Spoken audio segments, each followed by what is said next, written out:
En El hombre rebelde, ese ensayo en el que se analizaba la rebeldía humana frente al absurdo y a la injusticia, Albert Camus escribió lo siguiente: la verdadera generosidad con el porvenir consiste en darlo todo al presente.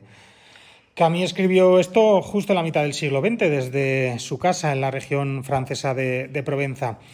Quizá no haya mejor frase para acompañar la memoria de lo que ocurrió en el norte de África hace ahora 15 años, cuando millones de personas, sin ninguna garantía de victoria, decidieron apostarlo todo por un porvenir diferente. Decidieron darlo todo al presente, aunque el futuro fuera incierto.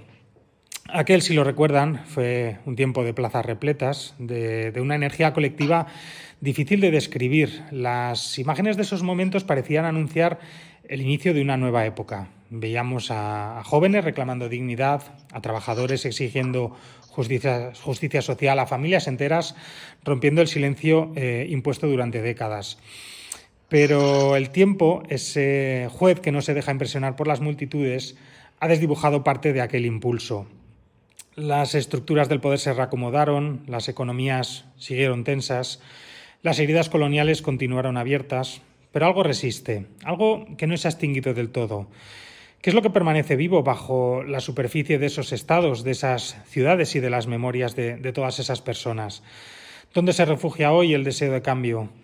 Mirar hoy al norte de África no es hablar del pasado, es hablar de un presente cargado de tensiones, de esperanzas contenidas y de posibilidades aún en germinación. Es hablar mirando a la arena del desierto, que aparentemente está quieta, pero que siempre está en movimiento. Soy Asier Gil, bienvenidos a Luces en la Niebla. En la UNED de Tudela, Luces en la Niebla. Hola, saludos desde la UNED de Tudela. En este 16º episodio de nuestro podcast les voy a pedir que recreen en su mente el mapa del norte de África. ¿Qué ven? Quizás solo vean un territorio que despliega su vastedad entre arena y olivos, o quizá piensen en esa región que 15 años después de aquel despertar colectivo sigue siendo una zona que ocupa una posición estratégica en el Mediterráneo y que concentra una población decisiva para el futuro de ese territorio. Una zona profundamente contradictoria también, porque late entre fuerzas opuestas, con jóvenes sin horizontes de progreso, rica en recursos pero empobrecida en la vida cotidiana, capaz de rebelarse, sí, pero con una lucha que puede ser finalmente reducida y contenida. Quizá vean también una tierra donde el porvenir siempre parece posible, pero por alguna razón siempre está aplazado. La juventud, vamos a hablar de la juventud. Esa promesa que hace 3 lustros ocupó plazas, agitó banderas y gritó en favor de la libertad, hoy se miden cifras que hablan por sí solas. En Túnez, por ejemplo, la tasa de desempleo supera el 40% para los jóvenes de entre 15 y 24 años. Ese porcentaje es un grito ahogado porque esconde horas vacías, ganas encerradas y horizontes de pobreza. En Libia, para que puedan comparar, esa tasa alcanzó el pasado año el 49,5%. El 49,5%, es decir, prácticamente 1 de cada 2 jóvenes no tenía trabajo. Da que pensar qué ha ocurrido con ese grito de cambio en el paso de todos estos años. El tablero político, por su parte, no es menos incierto. Un país que fue faro de esperanza, Túnez, ve las estaciones de la democracia trastocadas por nubarrones de control y retroceso. El experimento democrático se agita entre reformas simbólicas y concentraciones de poder. Y mientras en Libia, el derrumbe del antiguo régimen no condujo al amanecer de la estabilidad, sino a la dispersión del Estado, a la fragmentación social, a la violencia retenida que se filtra por los poros del territorio. Les abro nuevos frentes. Analicemos, si quieren, la inmigración, que se antoja a la vez como una sombra y como un puente. Lo digo porque, al mismo tiempo, se trata de una región que funciona como la antesala del sueño europeo y que posee fronteras interiores que se cierran. En los últimos años, los movimientos de personas desde la ribera sur al norte del Mediterráneo han registrado volúmenes crecientes, y esa corriente no es solo un flujo físico, porque podemos contemplarla como una perfecta metáfora de lo que ocurre cuando un territorio no encuentra su propio norte. Pensemos, por otro lado, en el desierto, en el sol, en el viento. Son elementos que deberían custodiar la promesa de un futuro diferente, mucho más próximo al desarrollo exitoso. En cambio, son únicamente señales de alerta. Dicen los expertos que el norte de África posee un potencial inmenso en cuanto a energías renovables de sol y viento. Una posición privilegiada, cuentan, dentro de esa transición energética global en la que estamos enfrascados todos. Pero esa ventaja se ha de enfrentar a preguntas muy lacerantes. ¿Quién controla ese progreso? ¿Se acabará convirtiendo esa promesa de futuro en una nueva dependencia? ¿Vamos a entrar en un nuevo colonialismo, esta vez a través de la energía? Ya ven que tenemos a una región en tensión, con economías que no generan suficientes empleos dignos, con estados atrapados entre reformas y los cerrojos autoritarios, con sociedades pobladas por jóvenes que se agitan pero que a veces parecen resignarse. Está además inmersa en un tablero internacional donde la influencia ya no viene solo de Occidente, sino de múltiples vectores. Y por si fuera poco, la naturaleza que crece en esos países ya no es una aliada pasiva, sino el escenario de urgencias climáticas pues, como sequía, olas de calor y una enorme pérdida de la biodiversidad. Al final del día, la pregunta oculta entre dunas y asfalto salta rabiosa. ¿Podrá aquella esperanza colectiva restaurar el pulso suficiente para convertir los decibelios de la protesta en la constancia de la transformación? ¿O quedará aquella energía como una llama que alumbra el recuerdo, pero no el camino? Beatriz Tomé, muy buenos días.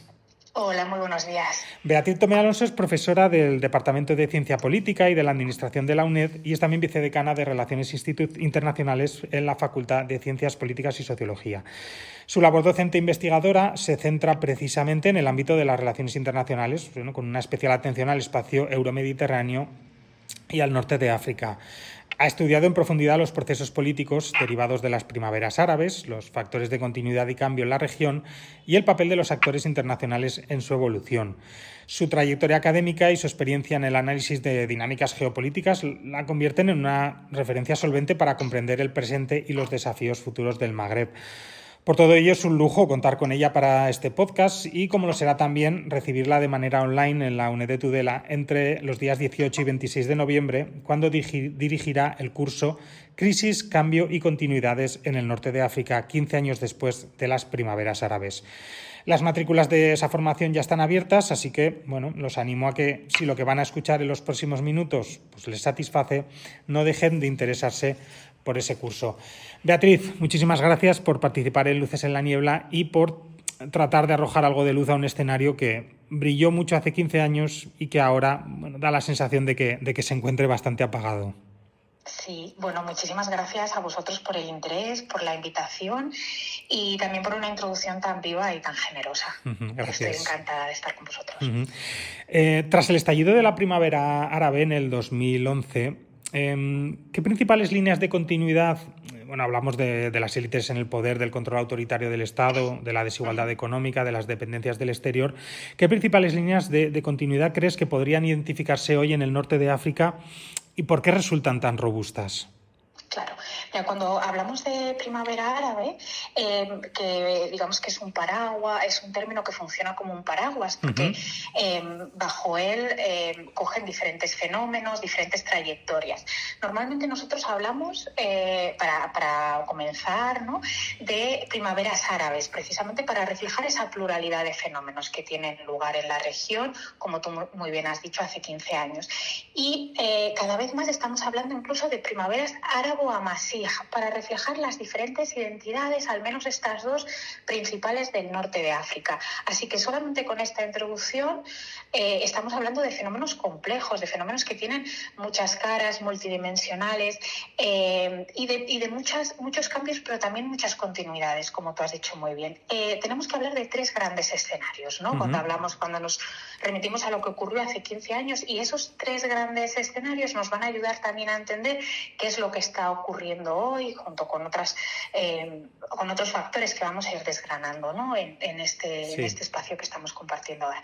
En primer lugar, vamos a hablar de lo más obvio, ¿no? Vamos a hablar de conflictos internos, pero altamente regionalizados, altamente internacionalizados. Esto lo que quiere decir que en Libia, por ejemplo, hay un conflicto interno, pero donde participan muchos actores internacionales también, que lo hacen más complejo, porque tiende a perpetuar más el conflicto cuando participan actores exteriores, porque proporcionan más recursos a los actores domésticos. Si pensamos solamente en términos domésticos, hay un momento en el que los recursos de legitimidad, pero también los recursos más materiales, se van a terminar. Si se inyectan más recursos desde fuera, estos conflictos tienden a durar más. Ese es el escenario libio, ¿no? Y por eso nos estamos encontrando con un conflicto que dura tanto, ¿no? Y que no sabemos muy bien cómo va, porque van cambiando las alianzas, van surgiendo nuevas cuestiones, porque de alguna manera también está muy inflado desde fuera.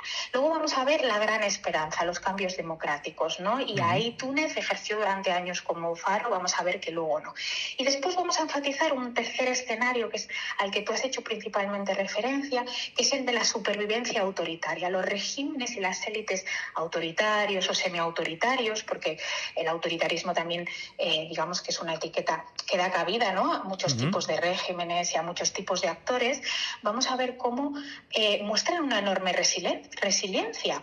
Y sobre todo aquí vamos a ver que van a ir nuevas élites autoritarias surgiendo, pero también vamos a ver cómo las monarquías son absolutamente resilientes, ¿no?, cuando vemos este escenario, que también veremos o podemos ver por qué, y hemos estudiado mucho por qué las monarquías resisten más a estos envites revolucionarios. Hay una supervivencia autoritaria que también se basa en nuevas legitimidades. Tú lo has dicho muy bien, ¿no?, en esa introducción que yo decía que era muy viva, porque el cambio, la lucha contra el cambio climático, el foco sobre los nuevos recursos, ¿no?, y las nuevas energías, se está convirtiendo también en una nueva forma de legitimación de esas élites autoritarias o semiautoritarias, ¿no?, como digo yo.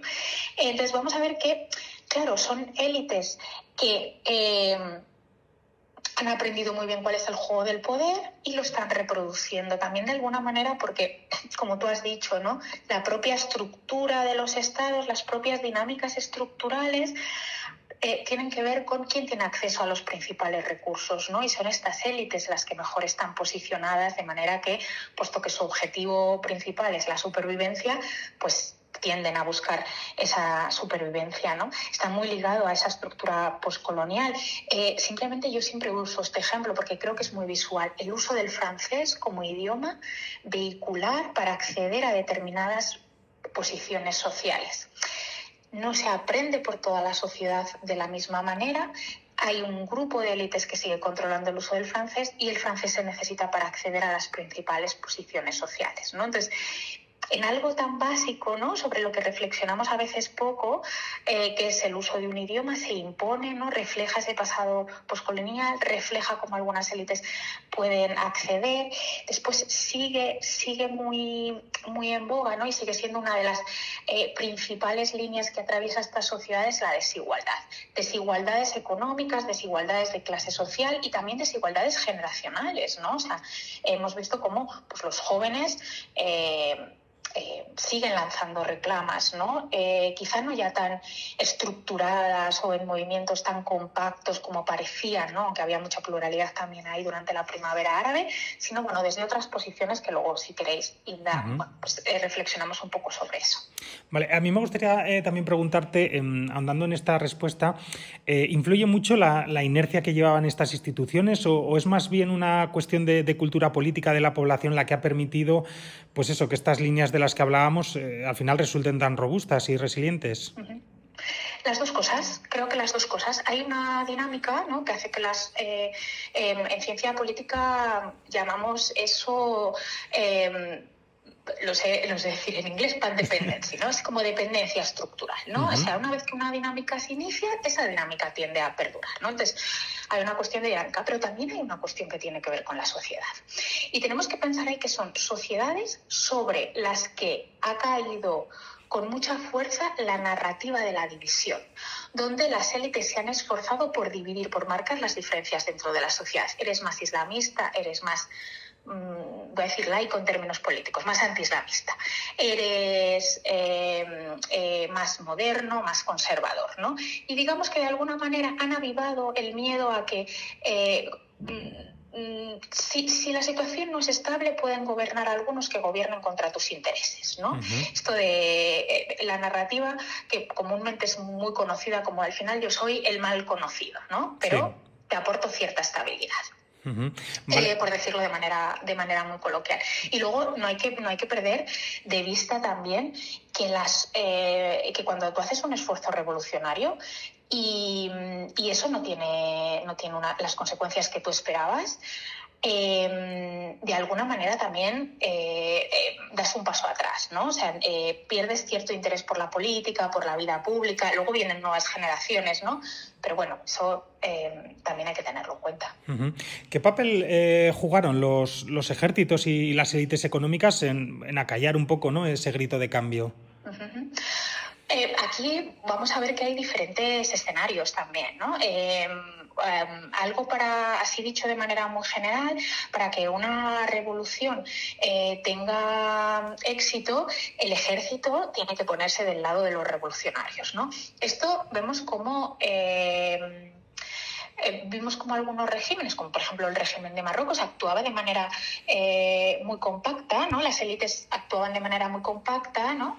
Pero en cambio en el régimen tunecino, en Túnez, vimos cómo el ejército no se convirtió en un elemento de represión popular, ¿no? Y eso de alguna manera pues facilitó la caída de Ben Ali en su momento. Después, las élites económicas también son muy importantes. Ahí depende si están los estados más cohesionados o no. Hay que pensar también que muchas de estas élites económicas están conectadas con el exterior y normalmente las élites económicas lo que quieren es estabilidad, ¿no? Que es lo que, digamos, que se busca o se privilegia, ¿no? Entonces, no suelen ser élites que trabajan en pro de esa estabilidad.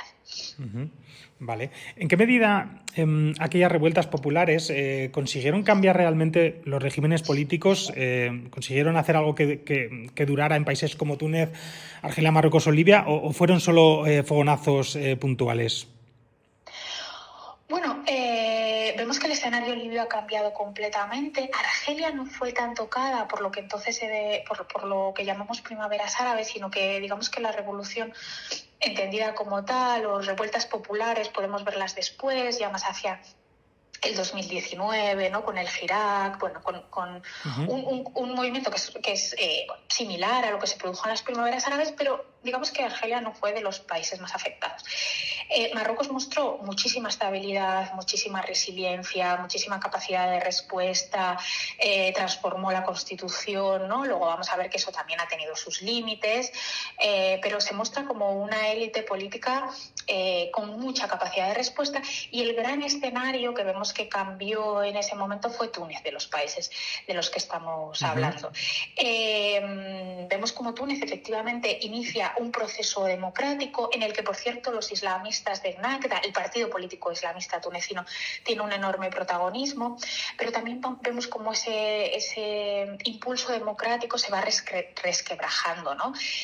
Primero por esa división social pro y anti-islamista, ¿no? Por esa, aunque a mi juicio Ennahda fue muy consensual, o trató de ser muy consensual, ¿no? Pero digamos que la sociedad se organizaba y se organiza, ¿no?, en torno a las líneas de pro o anti-islamista, ¿no? Por una crisis económica, una crisis política continuada. También normalmente queremos que los procesos democráticos sean procesos muy rápidos, pero por definición tienden a ser procesos lentos si vamos a buscar muchos consensos, ¿no? También por una situación en la que regional que afecta a Túnez. Pensemos en qué frontera tiene con Libia, que es un país que está en conflicto, durante muchos años estuvo en conflicto abierto y ahora todavía no ha conseguido la paz, ¿no? Eso implica movimientos de armas, por ejemplo, ¿no?, que están más disponibles para determinados grupos. Eso implica mucha inestabilidad, tener en tu frontera pues un país que está, un estado que está muy tensionado y que está en conflicto.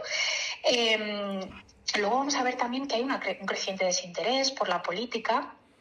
Y en Túnez vemos todos estos fenómenos y además un nuevo auge autoritarista con Kais Saied, pero ya de corte muy populista, ¿no? En este sentido, a mí siempre me gusta recalcar que aunque tendemos a ver la región del norte de África como muy alejada de las dinámicas que atraviesan nuestras sociedades, al final hay muchos puntos en común. El populismo de Kais Saied es un populismo muy soberanista, muy que reclama, bueno, pues eso, la soberanía para Túnez, que reclama esa estabilidad, ¿no? Que se opone también a los grandes cambios, ¿no? que se están viendo en la región, en la sociedad. Y además en Túnez, tú también lo has dicho muy bien, ¿no? Los países del norte de África, en principio son países de tránsito, pero acaban convirtiéndose en países receptores de migración ante el cerrojo de la de aceptar migrantes por parte de la Unión Europea, ¿no? Entonces, eso también implica para las sociedades y para los sistemas políticos una reformulación, ¿no? ¿Se podría hablar entonces de una transición frustrada o más bien incluso, como lo estabas diciendo ahora, de una especie de reconfiguración del autoritarismo? Yo hablaría de las dos cosas, una transición democrática frustrada y un nuevo autoritarismo, casi un autoritarismo 2.0, un autoritarismo que comparte muchas cualidades con el auge autoritario que estamos viendo en otras regiones, ¿no? Más allá del norte de África. A mí me gustaría saber también hasta qué punto la ciudadanía sí que percibe que algo, pues por pequeño que sea, sí que ha cambiado en su relación con el poder.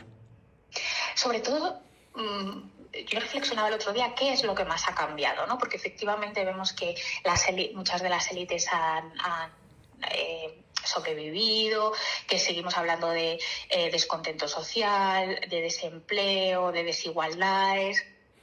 Sobre todo yo creo que es la toma de conciencia ciudadana, que es algo muy importante, ¿no? La idea de yo soy una parte activa de lo que los politólogos llamamos contrato social. Es decir, yo le cedo al Estado la capacidad de intervenir en mi vida, la capacidad de generar leyes, de aplicar la fuerza cuando no se cumplen esas leyes, pero a cambio quiero que el Estado me haga la vida más fácil, ¿no? Que las élites pues también me garanticen pues, que puedo seguir con mi vida. Ese contrato social se rompe durante las primaveras árabes, queda muy expuesto, ¿no? Y se le dice a los gobernantes, es que vosotros no estáis haciendo vuestra parte. Es decir, yo no estoy protestando contra los sistemas autoritarios, yo estoy trabajando, yo estoy cumpliendo mis deberes como ciudadano, pero a cambio yo no tengo seguridad, yo no tengo estabilidad, yo no puedo llevar a cabo mi proyecto de vida. Por eso también son revoluciones muy encabezadas por los jóvenes, ¿no? Porque no puedo llevar a cabo mi proyecto de vida en este entorno. Entonces, eso queda, ¿no? Esa idea de respeto y dignidad merecidas. Creo que eso es lo más profundo que ha quedado. Creo que, bueno, es evidente que lo has deslizado tú también antes, pero me gustaría ahondar un poco más en el colonialismo. Dejó una huella pues, muy profunda en la región. A día de hoy, ¿cómo sigue condicionando pues, las estructuras de poder, las fronteras, las desigualdades que hay en el norte de África? Claro, el colonialismo dibuja las fronteras, dibuja los estados y, por supuesto, genera dinámicas que le benefician en términos políticos y en términos económicos, ¿no? Vamos a ver que pues, las élites que dejan las metrópolis cuando se van de las colonias son élites favorables, son estructuras que le van a ser favorables, son relaciones comerciales que le van a ser favorables.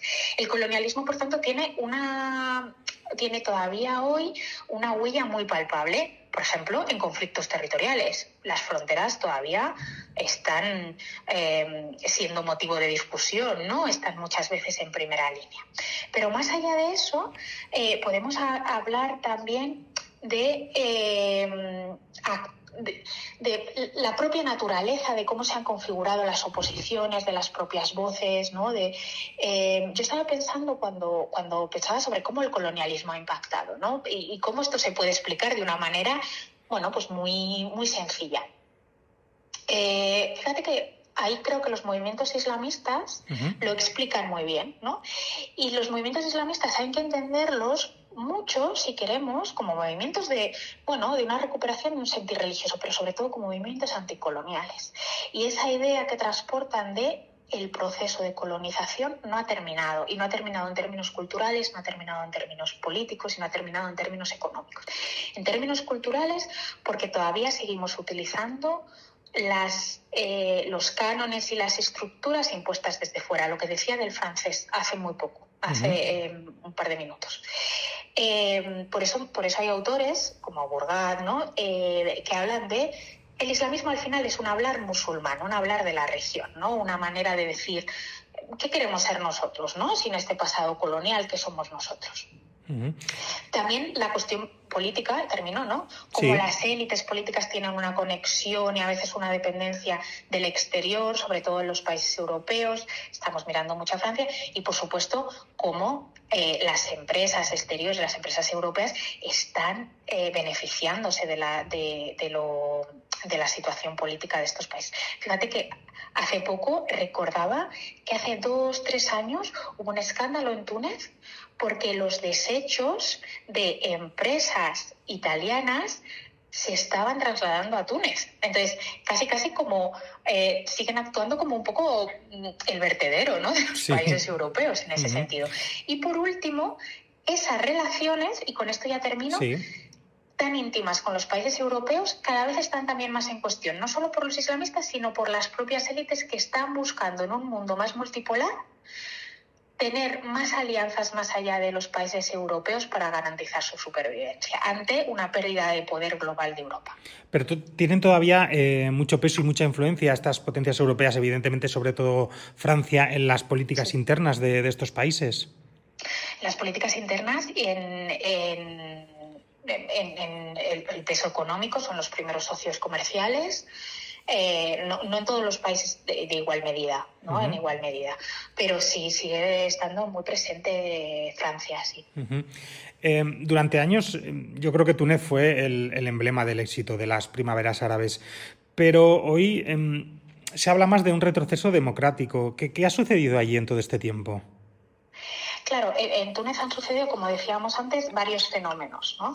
En primer lugar, una transición muy alargada y un creciente desinterés de la, no voy a decir de la sociedad civil, ¿no?, porque que sigue muy organizada o que ha seguido muy organizada, sino de la ciudadanía. Lo que hemos visto en Túnez, sobre todo, es que se ha buscado mucho consenso, pero la sociedad, las élites políticas, pero la sociedad seguía muy dividida y no entendía tampoco este consenso, quería que fuera más rápido todo el proceso constituyente, todo el proceso de creación de estas nuevas estructuras políticas, y a la vez seguía muy atravesada por cuestiones de desigualdad, de diferencias sociales, ¿no?, por un creciente desinterés. Al final,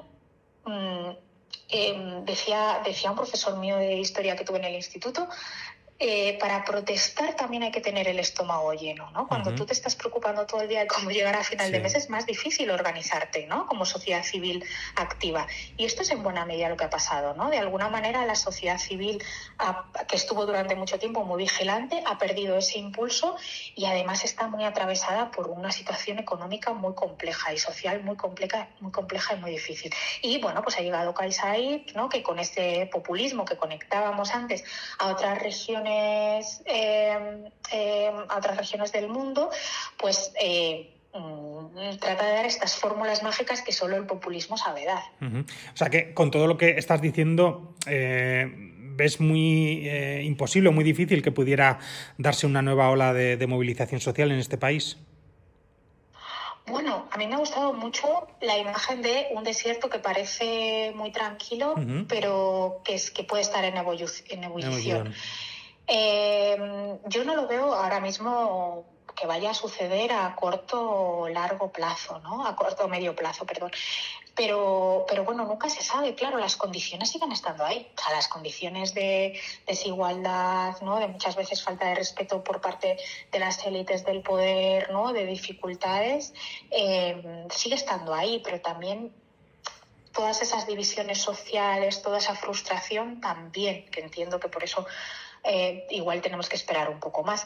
Pero bueno, son sociedades que mientras las cuestiones más estructurales no se hayan resuelto, al final son esas cuestiones más estructurales que siguen arrastrando las que van funcionando como caldo de cultivo, y luego ante cualquier chispa se pueden encender, ¿no?, de manera a veces que no somos capaces de prever, porque eso nos pasó también en el 2011, no lo preveíamos, ¿no?, pero estaban ahí esas cuestiones estructurales y fueron las chispas, ¿no?, que muchas veces no pasaron funcionaron en el propio país, en Túnez sí, pero que a veces se copia de la región, ¿no? Si los tunecinos lo están haciendo, ¿por qué no lo voy a hacer yo si también estoy muy mal, ¿no? Uh-huh. Hay un punto que sí que has citado y que el que me gustaría que entráramos ahora, el del Islam político, ¿no? Que esos partidos que parecían ofrecer alternativas reales en aquel 2011. Y 15 años después, ¿en qué situación se encuentran esos partidos en la región? Sí, mira, cuando hablamos de islamismo, de islam político, yo creo que la primera distinción, tenemos que hablar estamos hablando de muchos movimientos, ¿no? Normalmente hacemos distinción entre tres, ¿no? Son los movimientos de base, movimientos sociales que de alguna manera pues, también son islamistas porque reclaman que el islam tiene algo que decir en la sociedad. Movimientos yihadistas, que utilizamos normalmente el término ya yihadismo, ¿no? Cuando hablamos de movimientos islamistas que se deslizan hacia la violencia, y en los que tú te estás centrando, ¿no? El islam político o los partidos políticos. Claro, estos partidos eran los que mejor posicionados estaban para beneficiarse de lo que ocurrió en la primavera árabe. Ojo, porque ellos no fueron impulsores. Durante años nosotros pensábamos como investigadores que los partidos islamistas tenían la legitimidad y la conexión con la sociedad para de alguna manera movilizar a las poblaciones. Pero lo que vimos es que no, que los partidos islamistas también fueron sorprendidos por esas movilizaciones populares, aunque bueno, se subieron al carro, voy a decir. Sí. No siempre, no en todos los escenarios, pero bueno, se beneficiaron sobre todo, porque eran los que mejor posicionados estaban, en tanto estaban fuera del sistema político, para canalizar ese descontento. Entonces se hablaba de que tenían la virginidad política, es decir, ellos no habían tocado poder, no eran corruptos, no tenían mala imagen. Ojo, tenían a una parte de la población a la que le daba muchísimo miedo que el Islam tuviera algo que decir o algo más que decir en la sociedad y en la política. Pero luego hemos visto que, bueno, pues se han visto los límites de las situaciones domésticas, que no es lo mismo ser un partido de oposición que ser un partido de gobierno, porque un partido de gobierno se mancha, un partido de gobierno tiene que tomar decisiones difíciles, un partido de gobierno tiene que saber explicar esas decisiones difíciles, y sobre todo partidos políticos islamistas, que son partidos políticos también, son islamistas, pero funcionan como partidos políticos. Entonces llegan al fin también de sus propios ciclos, ¿no?, de gobierno, y vuelven a la oposición, que es donde están ahora, algunos incluso en la ilegalidad. Y luego hemos visto que frente al 2011, que había un movimiento en la región que los beneficiaba y que aupaba a los partidos islamistas, ahora vemos que hay todo un cuestionamiento, ¿no?, de ese paradigma. Empiezan a caer, nos salimos un poquito del norte de África más canónico, del Magreb más canónico, dejamos que empiezan a caer los islamistas, los hermanos musulmanes en Egipto, en Túnez están en una situación muy complicada, en Marruecos han pasado a una oposición, pero además una oposición muy minoritaria ya, con muy pocos asientos en el Parlamento, ¿no? Entonces, claro, ahora vemos que no son ya protagonistas, que son unos actores más en el mejor de los casos. Y eso, por otra parte, es lo propio que le ocurre a los partidos políticos que tienen ciclos en los que acceden al gobierno y ciclos en los que están en la oposición. Yo creo que también, para entender un poco este aspecto, me gustaría que también respondieras a cómo percibe la ciudadanía de esos países el vínculo entre la religión y el poder político. No sé si es un vínculo que ha cambiado en estos 15 años o cómo está esa evolución. Claro, es un vínculo muy multidimensional. Ya siento no darte una respuesta más directa, ¿no? Porque digamos que se puede utilizar de diferentes maneras, ¿no? Hay actores que buscan en pues, la legitimidad religiosa también una legitimidad política, ¿no? También una manera de conectarte con la región. Digamos que aquí yo creo que en la relación entre política e islam o política y religión es donde está una de las grandes fracturas sociales, ¿no? En entender si estas sociedades tienen que buscar más valores más endógenos, si queremos, ¿no? Que para muchos serían valores más musulmanes. Ojo, porque también hay muchos actores que dicen, bueno, el islam también viene con una conquista, ¿no? O sea, también podemos entender incluso lo árabe o lo musulmán como colonial. Pero tienes ese sector de la población que dice, no, yo quiero más valores musulmanes, ¿no? Quiero esa vuelta a lo endógeno que para mí o para esos actores, es la vuelta a lo musulmán. y tienes a otro, muy conectado con lo árabe, muy conectado con Oriente Medio, y tienes a otro sector de la sociedad, y esta es la gran fractura que dice, no, eso es una vuelta al pasado, hay que seguir avanzando, aunque tengamos que buscar nuestro propio camino, también anticolonial, aunque tengamos que buscar nuestro propio camino hacia una nueva modernidad, ¿no? O una modernidad más endógena, pero sin el peso de la religión. Y esta gran fractura es utilizada por las élites, ¿no? Porque dicen, bueno, yo de alguna manera, hay élites que dicen, bueno, yo estoy aquí en el centro controlando que ninguno de estos dos movimientos desborde al otro, ¿no? Entonces, esa idea de, fíjate que si yo me voy, van a venir los otros. Y claro, es muy tentador también esa estabilidad, ¿no? Las demandas de las primaveras árabes, bueno, yo creo que eran bastante claras, ¿no? Pues hablaban sobre todo de dignidad, de empleo, de libertad. ¿Dónde están ahora esas demandas? ¿Se han transformado en otras luchas? ¿Se han apagado? Esas demandas siguen, pero lo que hizo muy especial la primavera árabe es que esta gran fractura de la que acabo de hablar, al menos temporalmente, parecía disolverse, ¿no? Es como, no, ya discutiremos después qué queremos ser. Ahora vamos a qué es lo que no queremos ser, ¿no? O contra quién estamos todos. Y eso es lo que hizo la primavera árabe tan especial, o las primaveras árabes tan especiales, y también lo que dio mucho miedo a las élites, ¿no? Esa imposibilidad de seguir manteniendo esa fractura, ¿no? Que tanto había... que tanto había garantizado, ¿no? Su propia estabilidad. Pero claro, todas esas demandas siguen ya canalizadas de manera diferente. Ahora estamos hablando mucho más de protestas periféricas. Son protestas que tienen lugar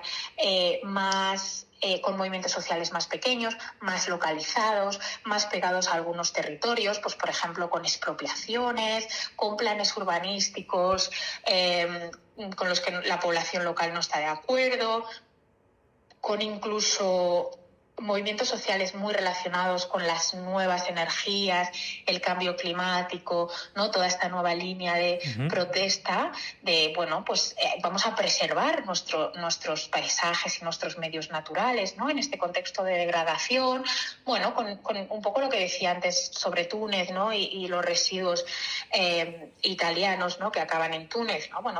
Esas protestas muy localizadas. Y también unas protestas muy generacionales, que es lo que estamos viendo ahora en Marruecos. Las nuevas generaciones o las generaciones más jóvenes, ¿no? Por eso se llama el movimiento de protesta de la generación Z, que nosotros seguimos en una situación muy complicada, ¿no? Entonces, ya no tenemos esos movimientos tan transversales, pero como las cuestiones estructurales siguen, lo que tenemos son movimientos sociales, movimientos de protesta más localizados territorialmente, más periféricos y más generacionales.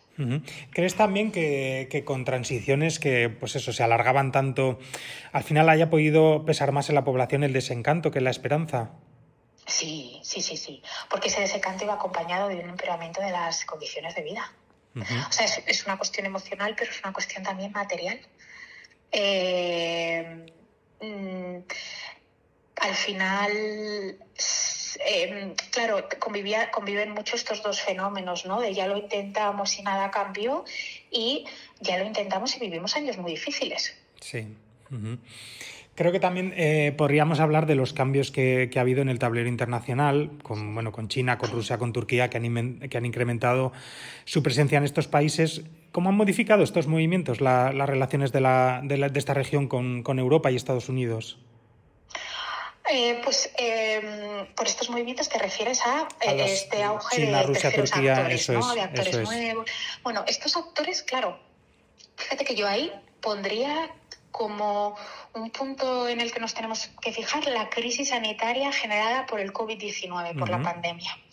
Porque yo no sé si quienes nos escuchan se acordarán de que todos estábamos esperando, o casi todos estábamos esperando la vacuna con muchas ganas y con mucha ilusión, ¿no? Quienes vacunan a las poblaciones del norte de África son Rusia y China. Las vacunas que le llegan son las vacunas rusas y las vacunas chinas. El rey de Marruecos se vacuna en público, en directo, con la vacuna china para mostrarle a la población que es totalmente eficaz y que hay que vacunarse con esa vacuna. La vacuna china mucha se produce también en el norte de África, en concreto en Marruecos, que colabora muy activamente incluso en los primeros estudios. Claro, eso está poniendo de manifiesto varias cosas. Y hace que las élites, que ya, por supuesto que ya venía eso de atrás, las élites políticas, ¿no? Las élites que dirigen la política exterior de estos países, ¿son los países europeos y Estados Unidos completamente fiables? ¿Quién nos está ayudando en este momento tan difícil? Fíjate que cuando hay unos sondeos de opinión pública que se llama el Barómetro Árabe, que monitoriza cuáles son los países que tienen mayor simpatía de la población. Y ahí también vamos a ver cómo cada vez China y Rusia tienen más simpatía. Eran países que ocasionaban a veces mucha división ciudadana. Veíamos, por ejemplo, que el 50% de la población le caía bien Rusia, pero al 50% no. Eso vemos cómo va cambiando, cómo cada vez los países europeos también son más criticados o tienen peor percepción por parte de las poblaciones locales. Pero claro, en ese contexto multipolar, que ya se pone claramente de manifiesto a partir del año 2020, antes estábamos debatiendo, ¿ha terminado el orden liberal internacional o no? Bueno, pues ahora, ¿ha terminado la hegemonía estadounidense o no? Pues cada vez vamos dando más respuesta a sí, vamos a otro orden mundial, vamos a un mundo más multipolar, ¿no? Parece que la tendencia es esa. Entonces, en ese mundo más multipolar necesitamos más aliados. Esto no quiere decir que el norte de África esté dejando a sus aliados tradicionales. Eso quiere decir que está buscando ampliar esos aliados y, por supuesto, en esa ampliación van a entrar países que cada vez tienen más protagonismo en la escena internacional y que tradicionalmente no han tenido ese protagonismo en el norte de África. Y después de los últimos, de los movimientos que ha hecho España en los últimos años, sobre todo en Marruecos, claro, ¿cómo queda su voz en este entramado de intereses cruzados? ¿Qué papel sigue jugando España en la región? España es el primer socio comercial de Marruecos. Esto hay que tener en cuenta que muchas veces el discurso y la realidad más política, más económica, hay ruido entre estas dos cuestiones, ¿no? Entonces, a pesar de los enfrentamientos que ha tenido España con Marruecos, vemos como las relaciones económicas siempre han permanecido estables. Esto, por una parte. Luego, España tiene un papel complicado, ¿no?, en el que busca llevarse bien con sus vecinos, de ahí que pues esté organizando el Mundial, ¿no?, entre España, Portugal y Marruecos. O sea que hay una voluntad de cooperación, una voluntad de mantener buenas relaciones. Pero también hay una dificultad de mantener esas buenas relaciones, porque hay una frontera compartida, porque hay unas reclamaciones territoriales de Marruecos. Y luego España se enfrenta a un desafío enorme, que es la mala relación y la competencia en la región, pero también fuera de ella, entre Marruecos y Argelia. Todo movimiento que se haga a favor de Marruecos, Argelia va a entender que es un movimiento contra Argelia, y a la inversa. Los movimientos a favor de Argelia se van a entender como en contra de Marruecos. Entonces es un equilibrio que tiene que jugar España, que es un equilibrio muy delicado, porque son dos vecinos con los que le interesa tener buenas relaciones, ¿no? Y que no siempre es posible, y siempre la diplomacia española, de alguna manera, está jugando a ese equilibrio, ¿no? Ese equilibrio entre Marruecos y España. Vemos que a veces se beneficia más Marruecos y Argelia, a veces se beneficia más a uno, otras veces más a otro, pero digamos que el papel de España es, en términos económicos, es muy fuerte, pero muchas veces también España opta por tener un perfil bajo, ¿no? Porque estos conflictos políticos recurrentes, especialmente entre España y Marruecos, pues se produzcan lo menos posible, y a mí me da la sensación de que muchas veces se busca ese perfil bajo, ¿no? Ese no voy a comentar, ¿no? No voy a responder, no voy a tal. Porque también muchas veces, digamos que la lógica de relación entre no solo España, sino también la Unión Europea con Marruecos es diferente a la de Marruecos con España y con la Unión Europea. Y me explico, esto igual es un poco técnico, ¿no? Va a quedar así un poco técnico, pero en las mesas de negociación Marruecos siempre entiende que la mesa de negociación está en todos los asuntos. Está la migración, pero está el Sáhara Occidental, está el control de fronteras, el control del narcotráfico y está la cooperación cultural. Y todo se negocia a la vez. ¿Qué es lo que quiere negociar? ¿Cuál es la visión de España y la Unión Europea? No, cuando negociamos migración, negociamos migración. Cuando negociamos Sáhara, hablamos del Sáhara. Cuando hablamos de relaciones comerciales, solo hablamos de relaciones comerciales. Y esto hace que esas negociaciones en sí también siempre lleven mucho ruido. Sí, vale. Espero no haber sido demasiado específica. No, sí, ya te he entendido. Ha habido también un término que me ha apuntado en una de tus respuestas, la de los regímenes autoritarios 2.0. En esa reautocratización que estamos hablando en el norte de África, creo que podemos hablar de estos 2.0, de los regímenes autoritarios que se han adaptado a las redes sociales y al control tecnológico. Sí, y se van adaptando los regímenes autoritarios y semiautoritarios se adaptan enseguida a los contextos, al contexto de dónde está la voz popular, ¿no? Y si esa voz se genera sobre todo en las redes sociales, entonces se adaptan sus respuestas también a las redes sociales y luego también a las nuevas legitimidades, ¿no? A los nuevos debates. Fíjate que el clima internacional ha ido cambiando mucho. En los años 90 todos estaban haciendo procesos de democratización, porque era después de la caída del muro de Berlín, todo el mundo, sobre todo los países, Estados Unidos, la Unión Europea, ¿no? Hablaban de democratización, entonces todos los países hablaban de democratización. Ahora todos estamos hablando de cambio climático, de energías renovables, entonces estos países también hablan de cambio climático y de energías renovables, ¿no? Digamos que van adaptando sus legitimidades al momento internacional, sí, y al momento y a las tecnologías y a las respuestas y con mayor o menor éxito, pero sí. Sí, supongo que sigue habiendo mucha represión. No sé si ahora, pues, con adaptado a las redes sociales, es que es una represión más sutil o es simplemente que es más eficaz. ¿Han encontrado vías más eficaces para contestar a esas protestas? Sí, los regímenes autoritarios o semiautoritarios que funcionan bien o que sobreviven suelen mezclar represión selectiva, pero también respuestas, ¿no? Es decir, contra lo que comúnmente se cree, una represión inmediata aviva más la calle, ¿no? Es verdad que normalmente creemos que si hay un movimiento social y tú lo reprimes inmediatamente, ese movimiento social se va a ir a casa, pero no ocurre eso. O sea, el gran error de Ben Ali en el 2010-2011 fue que reprimió enseguida, ¿no? Esto también se aprende. ¿Cuál es esa respuesta? Entonces, sí hay represión, muchas veces vemos represiones más selectivas y otras veces también vemos respuestas selectivas. Es un poco lo que se suele conocer como la estrategia del palo y la zanahoria. Sí. Hay un tema que yo creo que también es fundamental, que lo has citado tú muchas veces, es el papel de la juventud, ¿no? Que fue decisivo en aquellas protestas del 2011. ¿Dónde está ahora esa generación? ¿Qué ha sido de aquellos jóvenes?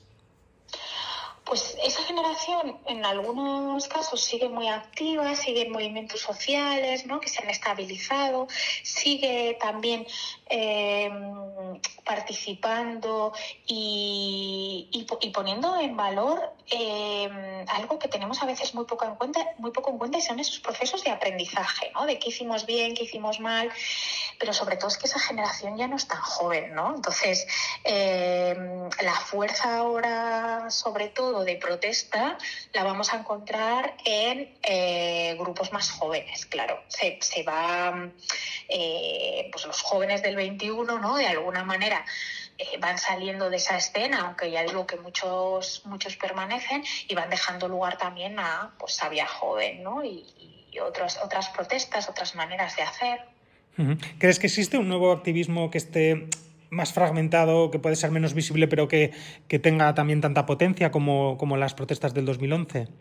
Tanta potencia no lo sé, porque la potencia del 2011 en buena medida estaba en esa unión, ¿no? Y esa transversalidad, o sea, esa transversalidad de asuntos, esa transversalidad de generaciones, ¿no? De sentires políticos. Entonces, ese carácter transversal hacía las protestas muy potentes. Uh-huh. Pero sí hay también resistencias, voy a decir, ¿no? Uh-huh. Sí, en Europa, lo decías ahora hace un par de preguntas, sigue mirando al norte de África pues a través de grandes prismas como puede ser la inmigración, la seguridad, la energía. ¿Qué consecuencias crees que tiene esa mirada? Porque es evidente que los gobiernos del Magreb usan muchas veces esa dependencia como una herramienta de presión. Claro, yo creo que sobre todo Europa, a veces, o la Unión Europea sobre todo, ¿no? Nos ha confundido porque ha tenido un discurso muy de democratizador, de defensa de los derechos humanos, ¿no?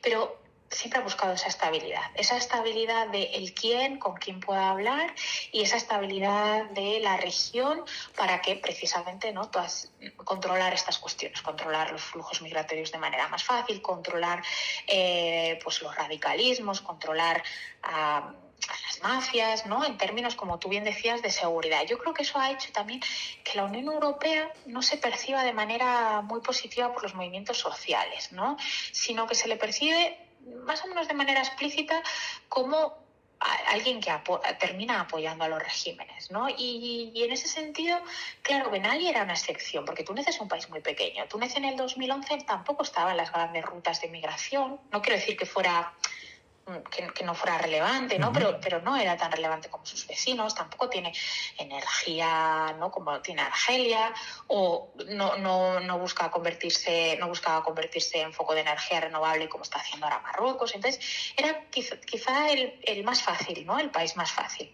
Sí. Dejar caer. Pero claro, de manera más o menos explícita, yo creo que el apoyo europeo al norte de África en busca de esa gobernabilidad y de esa estabilidad es bastante obvio, sí. Uh-huh. Casi podríamos decir, yo creo que, siguiendo un poco la línea de tus respuestas, que esta región ha pasado de ser un laboratorio de un cambio democrático a convertirse casi en un laboratorio de estabilidad autoritaria. Sí, han mostrado. Yo no sé si. Cuando hablamos de cambio, fíjate que tendemos siempre a pensar en cambio democrático, pero el cambio puede ir en otras direcciones, ¿no? Sí. Si pensamos, por ejemplo, en Libia, ¿no? El norte de África siempre se ha percibido como bastante estable, y de hecho por eso las primaveras árabes suponen ese shock. Pero ahora se ha confirmado, como tú muy bien dices, esa resiliencia, ¿no? Hay espacios para la protesta, hay espacios pues para ver determinados avances, en igualdad de género, por ejemplo, o en acceso a la educación, ¿no? Pero vemos que las élites efectivamente son muy resilientes, sí. ¿Y qué mecanismos emplean estos regímenes para mantener la calma cuando no se han resuelto los problemas de fondo que originaron esas protestas? Bueno, utilizan mucho las fracturas sociales, depende del régimen, depende del estado del que estemos hablando. Pero podemos hablar pues de uso de estas fracturas sociales, ¿no? Control de la información, búsqueda también de enemigos que están fuera, ¿no?, y contra los que tenemos que luchar como sociedad unidos, respuestas parciales también a las demandas que se van planteando, ¿no?, en esta idea de que, bueno, las cosas van cambiando lentas, pero van cambiando, o se pueden percibir cambios. Esas serían pues algunas de las estrategias, sí. Los problemas económicos estructurales, pues ya hablamos del desempleo, de la inflación, de la desigualdad, creo que persisten, ¿no? Incluso se han agravado en algunas zonas. ¿Qué crees que ha fallado en el modelo de desarrollo del norte de África?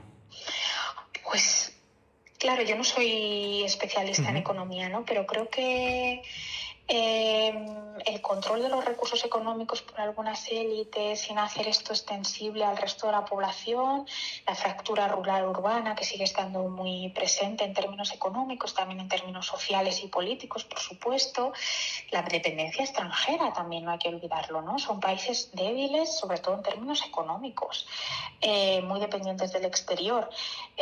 Muchas veces pensamos que un país como Argelia, por ejemplo, que tiene muchos hidrocarburos y que efectivamente está está puede estar en una mejor situación, también es dependiente del exterior, ¿no? Porque no eres solo dependiente del exterior para comprar, también eres dependiente del exterior para vender, necesitas vender. Entonces esta dependencia del exterior, que por cierto se puso de manifiesto de manera muy clara, especialmente en Túnez, en donde en un momento dado no se podía comprar pan en el contexto de la invasión rusa de Ucrania. Porque se veía cómo se afectaba, cómo el conflicto había afectado a la región, ¿no? En esta dependencia pues de los mercados externos. Me gustaría abrir también la puerta al contexto global de transición energética, ¿no? Y de cambio climático en el que está todo el planeta. ¿Qué papel puede jugar el norte de África en un futuro verde del Mediterráneo? Yo creo que tiene un enorme potencial, como tú decías al principio, que los países también son conocedores de este enorme potencial. Antes hablaba de la competencia y de la enemistad, ¿no?, enquistada entre Marruecos y Argelia. Esa competencia está también ahora trasladándose, por ejemplo, al terreno de las nuevas energías, las energías renovables. Entonces, tenemos a una Argelia pues con mucho gas, como sabemos, ¿no?, con esa potencia gasística, ¿no?, esa potencia comercial. Y tenemos a un Marruecos que está invirtiendo mucho en plantas solares, ¿no?, que está tratando de emerger como una potencia en términos de energía renovable, y de hecho ha firmado acuerdos, por ejemplo, con Reino Unido también, ¿no? O sea, que digamos más allá de la órbita casi mediterránea, ¿no? Sí. Entonces, es una de las grandes cuestiones que está emergiendo ahora. ¿Cómo? Nueva vía de desarrollo, también como nueva vía de legitimidad de las élites políticas y también como nueva vía de protesta, ¿no? Porque para crear plantas o solares, pues también se necesita territorio, ¿no? Y bueno, pues ahí se producen expropiaciones, ¿no? Y se pueden producir pues nuevas protestas en este contexto. ¿Crees que son una oportunidad real estas inversiones en energías renovables? ¿O puede que se dé una nueva forma de dependencia hacia el exterior?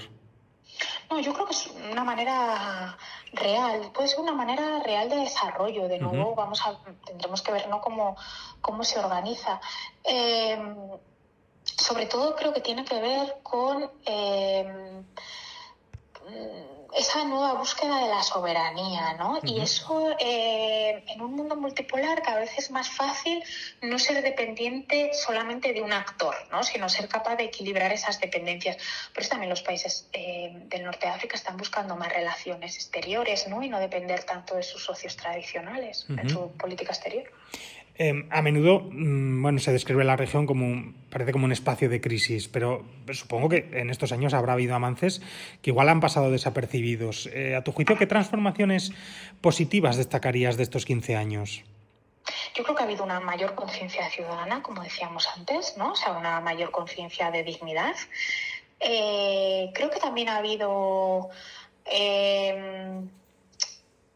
una mayor apertura a aprender de los vecinos, o sea, una mayor conexión ciudadana, ¿no? Esa idea de estamos todos en una lucha que podemos compartir.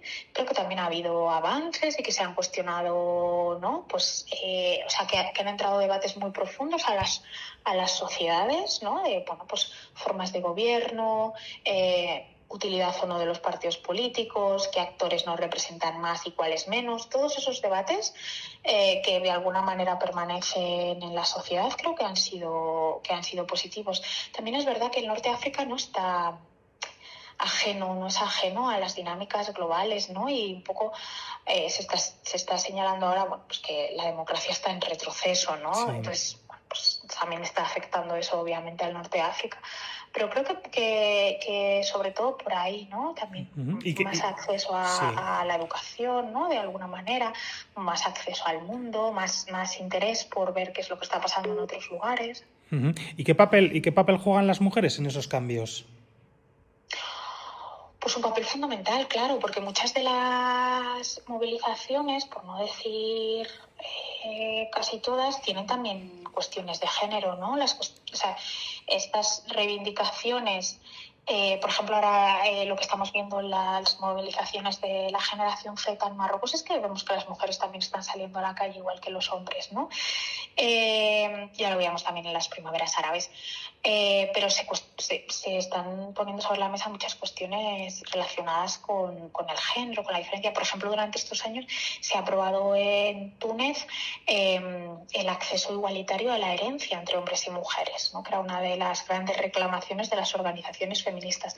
Pero las organizaciones feministas siguen siendo potentes, siguen manteniendo una voz diferenciada al lado de movimientos sociales más amplios. Y ya para cerrar esta conversación sí que me gustaría formularte una cuestión que, bueno, puede ser algo más simbólica. 15 años después de las primaveras árabes, a tu juicio, ¿qué significado tiene hoy la palabra revolución en el norte de África? Pues yo creo que tiene una nostalgia, ¿no? Y una ansia de futuro. O sea, un camino que todavía hay que seguir, ¿no? Pero también mucha prudencia, ¿no? Porque ¿qué significa una revolución? ¿Qué países han llevado a cabo una revolución? Yo diría que hay una ambivalencia. ¿Crees que fue un ciclo que se ha cerrado o es una semilla que sigue germinando bajo la arena? No, yo creo que todavía no es un ciclo cerrado. ¿No? Y de hecho creo que las propias élites políticas lo perciben así, que esto está muy abierto todavía en la memoria colectiva de los movimientos sociales, pero también de las élites políticas, aunque se hayan mantenido en el poder. Vale, pues sirva esta última reflexión para concluir este episodio de nuestro podcast. Estoy convencido de que se habrán quedado con ganas de saber más, así que les recuerdo que pueden matricularse en el curso online que Beatriz llevará a cabo en la UNED de Tudela entre los días 18 y 26 de noviembre, titulado Crisis, Cambio y Continuidades en el Norte de África, 15 años después de las primaveras árabes. Muchísimas gracias, Beatriz, por haber sido, en este rato nuestra guía para tratar de hallar la salida a esta niebla. Muchísimas gracias a vosotros, ha sido un verdadero placer y espero ver a muchos oyentes en unos días en el curso. Y a ustedes, como no, les agradezco que nos hayan acompañado en estos minutos dedicados a mirar con cierta serenidad y memoria al norte de África 15 años después de aquellas primaveras árabes que removieron plazas, conciencias y fronteras. Es un recorrido, como muchos de los que transitamos aquí, que exige distancia para comprenderlo, pero también cercanía para no olvidar los latidos humanos que hay detrás de cada proceso histórico y de cada niebla en la que nos adentramos. Saben perfectamente que habrá nuevas nieblas, nuevas temáticas complejas que abordaremos, y si ustedes no cejan en su empeño de seguir ampliando sus conocimientos, por muy ardua que sea la problemática a la que se enfrenten, en la UNED de Tudela siempre encontrarán encendidas luces en la niebla. Hasta la próxima. En la UNED de Tudela, luces en la niebla.